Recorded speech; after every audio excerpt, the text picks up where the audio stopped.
Hello, everyone. This is Rosalind Sedacca, and welcome to Divorce, Dating, and Empowered Living. This show, as you know, is all about helping parents make the best decisions about their children before, during, and long, long after divorce. And I talk to experts who really care about families, parents, children, and communication issues so that everyone in the family can have the best possible life during the divorce and long after the divorce. And today is no different. I'm very excited to introduce you to our guest. Her name is Ell Graniel, and she is quite an expert. I'm going to tell you a little bit about her now. She brings decades of expertise in neuroscience behind the synapse, receptor, and reward centers of the brain. She has a degree in communication, certifications in neuro-linguistic programming, which is called NLP, and as well as negotiation, personality type predictors. And she's authored 3 international best-selling books. So I'm just honored to have you as my guest today. Thank you, Elle, for joining us. Thank you.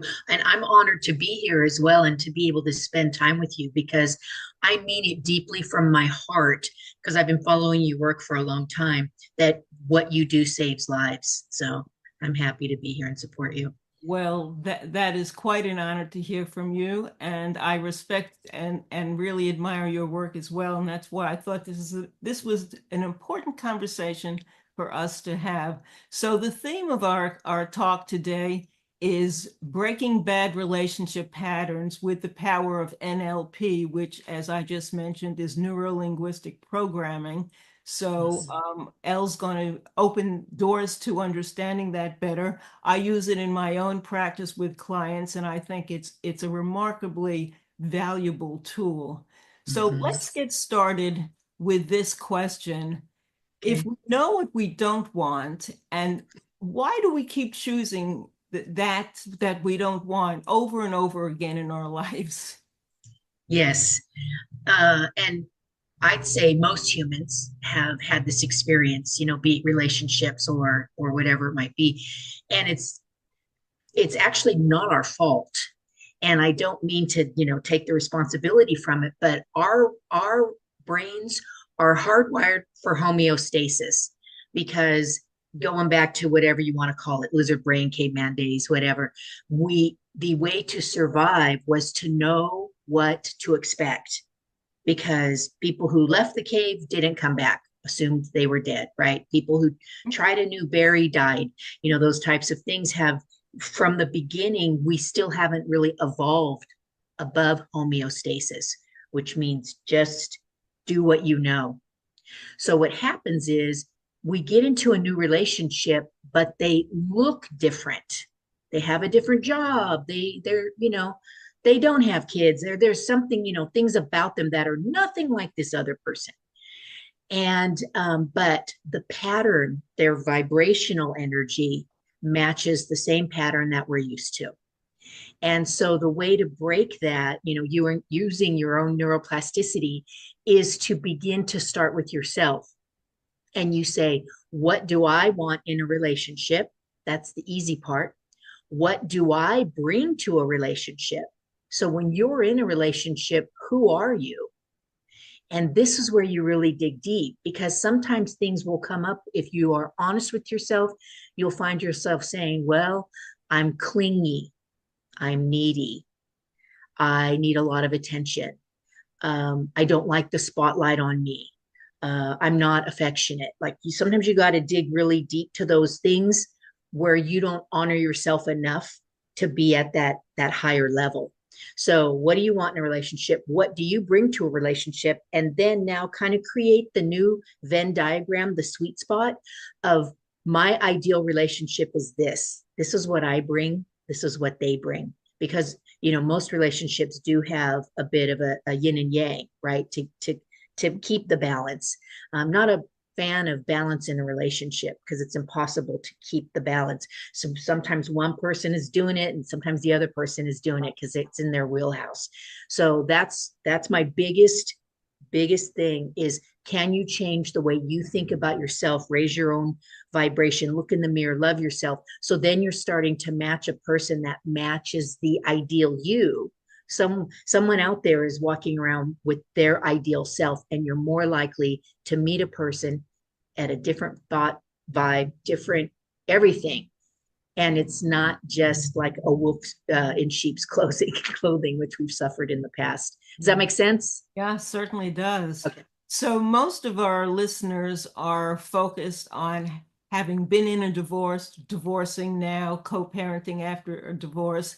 And Mm. I'm wondering if you could give us some advice on how to not say something wrong, because we're dealing with co-parents and sometimes we say something and we regret what we've said, and it opens Yes, up a can of worms. What can we do about that? it does. And oh, sadly, things cannot be unheard. Like in Yes, court, when it's so funny when they go strike that from the record, the jury has heard the remarks. right.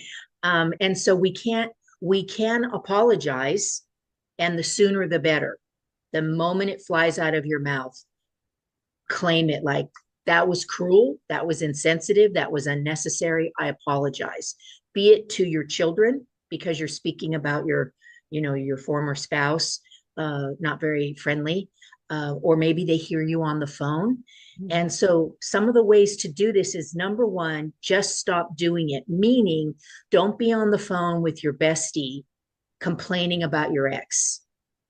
Not only because the kids could hear it, because you're more likely to let that slip, because you've got that conversation pattern. We're going back to the way the brain works, right? You're in that loop of, when you think of this person, these are the things that come out of your mouth. So that's one way that you can do it. The next way is, well, so apologize, Mhm. stop saying it. Now, it's hard to say things that you don't believe. So if you say, oh, yeah, they're the best, and you don't believe that, it's gonna kind of come across so sarcastic with an ick Right. look on your face, and your brain's gonna go, who are you talking about? Right. So you're just gonna stop it. Just stop it. Now, if you say things to your kids because they say cruel things to you, and so you want to match their energy. Remember what I just talked about, vibrational energy.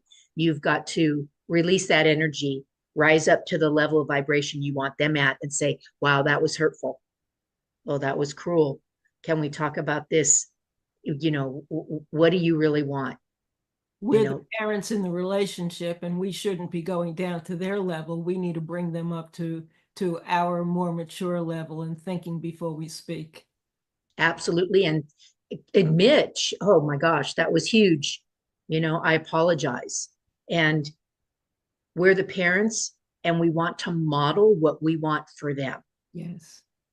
I Yeah, I talk to clients about that all the time, and it really makes it a huge difference in the relationship you have with your children. And speaking of the children, one of the questions that I get from clients so often is, how can I help my children love themselves when I personally am feeling very unlovable? And especially during and after a divorce, our self-esteem can really mm-hmm. take a whacking. And Mm-hmm. so how can we inspire our children to really love and care about themselves? Because if they don't, their lives are going to be much, much harder and more toxic. Yeah. And that, just like, even broaching this subject, like, my heart aches. You know what I mean? Because after divorce, there's generally so much pain, and so many horrible things were said and done generally that lead to the divorce, right? And so we unconsciously will think, why did that happen to me? What if I had only done this? If I were thinner, or wasn't such a nag, and we're putting ourselves down. So again, we're going to flip the script. And so you want around your kids to use loving and kind language, always.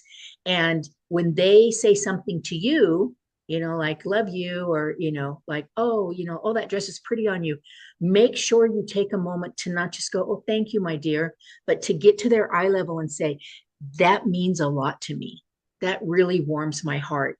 Go a little bit extra mile with their compliments to you, be they physical, emotional, whatever. These sandwiches are the best. Thank you. I'm so glad that you're sharing that with me. Come up with a few different ones besides just, oh, thanks, honey. So really start bringing in their compliments and allow their love to warm you back up.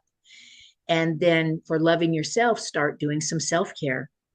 Chances are you never took any time for yourself, and now you can do this with the kids. So maybe you can make homemade masks, out of yogurt and cucumbers, and you can do masks while you're watching a movie. If you want to do the fingernails, if you want to play a laughing game. So start doing things with them that are also self-care for you. And then if they go, well, wow, you never did this before, in the previous relationship, and you say, yeah, I didn't really realize how much it matters that I love myself. And so you're sharing your self-care time with them. So again, modeling, they can see what self-care looks like, be it let's stretch, let's watch a yoga video and see how good we can do, having time together that is self-care for you. And just really, kids can be, depending on their ages, a lot like puppies with their love, and cats, just so unconditional. Allow them to defrost you and allow the love in so you can love yourself more. I love that. Allow them to defrost you. That's a beautiful sentiment, and one we need when we're feeling down, for sure. Mhm. So that's great. So how do we become better communicators in general, and especially with our children? One of my favorite all-time books when I was going through the divorce, and my kids at the time were in, I think, third grade and ninth grade. And we had also just relocated to a new state, so new schools, like a lot was going on for them. And went to a parenting class, and they recommended the book How to Talk So Your Kids Will Listen, and Listen So Your Kids Will Talk. I don't know if you've ever heard of that one Mhm. before. Yes. And it's a good foundation to start learning about communication. Why? Because the way you would speak to your kids in what's, put forth in this book is the way you speak to all humans. You should speak to yourself that way. Gentle parent, that's the next thing, is gentle parent your thoughts first, be loving and kind, and then move that along. So improve your communication skills by taking some classes, watching some videos, knowing that my communication skills need some help because I'm very knee jerk right now. I get triggered really easy.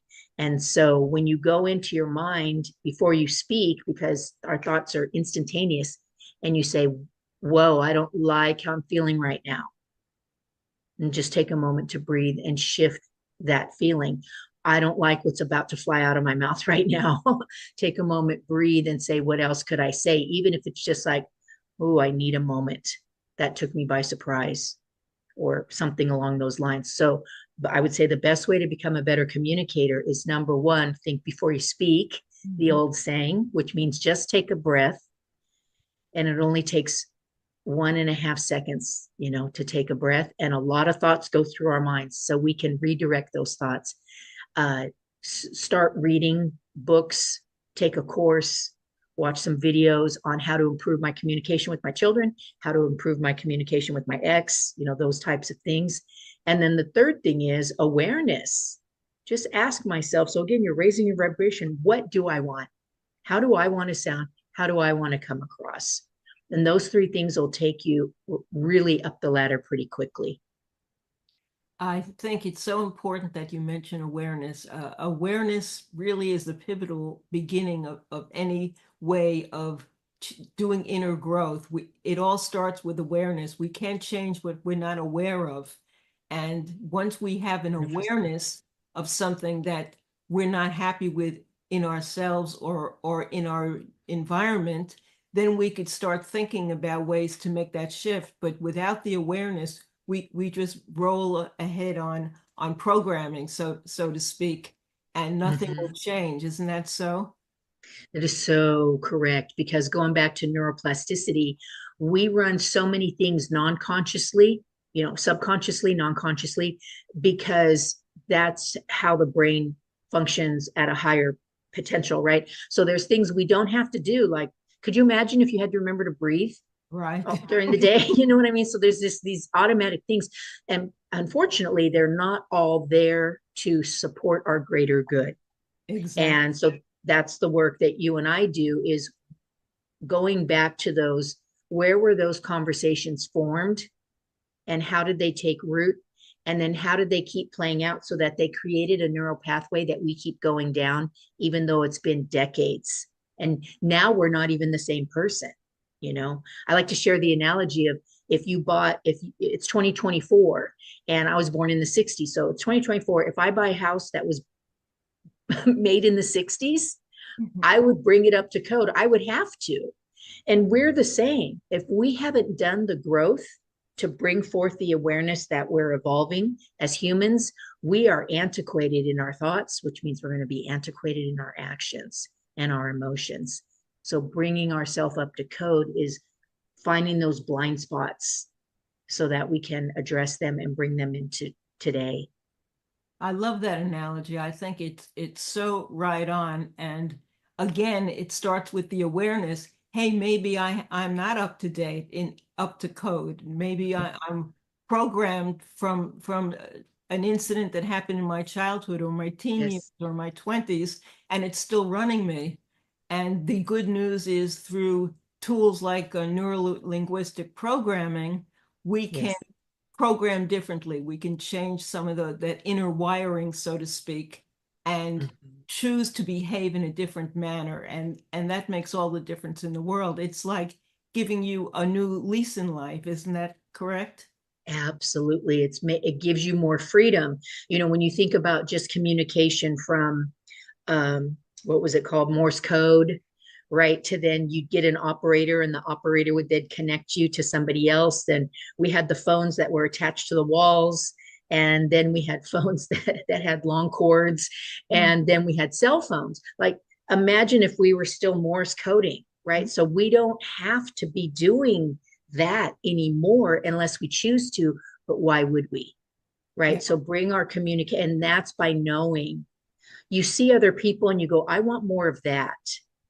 And then, figure out what specifically about that do you want in the way that they communicate. Right. And So so, bringing us back to the divorce equation, what advice do you have for divorced co-parents who are trying to get along despite the differences that they have? Because that's such a common yeah, challenge my clients face. it is. And it's a big challenge when the parents, so number one, you love your children. So having that private talk between the two of you about bedtime, creating the consistency and to agree on that. And but what happens is sometimes the parent wants to become the friend. So because then they feel the kids will like them better, not see them as the authority figure. That's where it all goes to hell in a handbasket. So make sure that you are staying the parent, because children need leadership. They don't feel safe if they don't feel like they have that leader, someone who's got their back, who knows, because they've been around the block, right? And so, but if the other parent is doing this, then again, a private conversation saying, look, the kids are telling me that you're letting them stay up late and, have junk food or see, violent movies or whatever. And then you just ask them, why are you doing that when we agreed that this was what was best for them? You're not going to tell them stop doing that, because Yeah. that's going to create the tension. So you want to understand why.